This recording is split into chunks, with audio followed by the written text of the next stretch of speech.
sebelum masuk ke apa itu COVID, bagaimana mengimplementasikan aspek-aspek apa yang ada di dalam COVID itu sendiri, saya akan membukanya sesi hari ini, kan itu penting banget framework ini dari perspektif yang tidak terlalu teknis. Karena apa? Karena ketika kita masuk nanti ke dalam dari mulai desain, implementasi, sampai dengan prosesnya, itu akan cukup detail.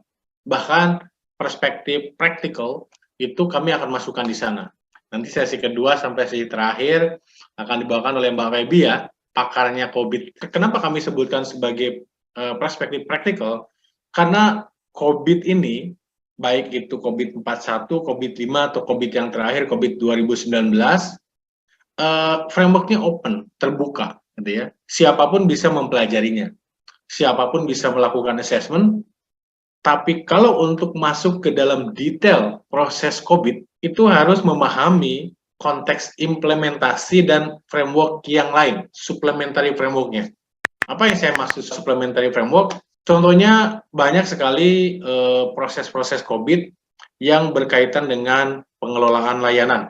Kalau tidak paham mengenai tata kelola dan manajemen layanan, maka implementasi atau assessment-nya akan fokus kepada apa yang ditanyakan, bukan how to-nya. Ketika kita bicara mengenai managed security service, dua proses COVID nanti akan dibahas detail oleh Mbak Feby.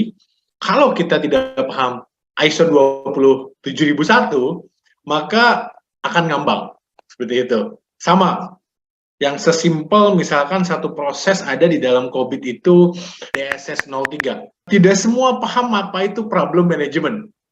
Tidak semua perusahaan sudah memisahkan definisi dan bagaimana cara mengelola insiden, request, dan problem.